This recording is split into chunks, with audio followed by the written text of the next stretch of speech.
Please check your refrigerators and freezers. And if you're not sure, throw it out. That urgent advice from Barbara Kowalczyk to inspect any carrots in your house that could be part of a recall tied to an E. coli outbreak. This is a very deadly pathogen.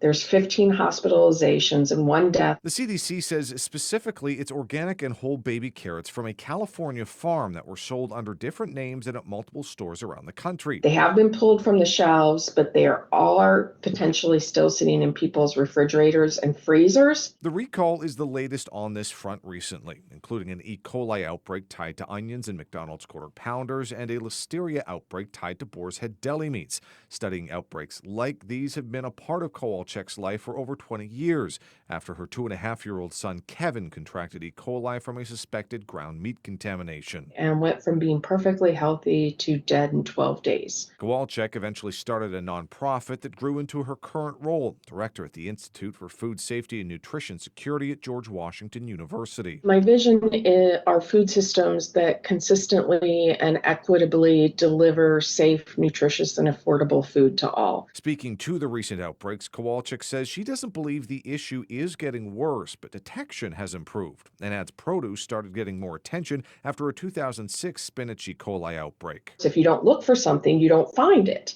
right? So when you start looking for it, you are going to find it. Now they can recognize the outbreak much quicker, and that has to do with better clinical testing, better reporting practices. But Kowalczyk adds these reported outbreaks are just the tip of the iceberg, as most of the estimated 48 million annual illnesses in the U.S. go unreported to authorities, and only a small fraction of those that are get tied to a source. She says people may say the U.S. has the safest food system in the world, but that doesn't mean it's safe, and a robust whole system approach is needed to keep dangerous foods out of stores and off tables. She says that main responsibility starts with the producers themselves, and while agencies are tasked with oversight, she's concerned potential budget cuts could harm their role in that system. They're already stretched pretty thin. If we take away additional resources, are we going to see outbreaks and recalls go away, which may not be because the food is safer. It may be because we just don't have the resources to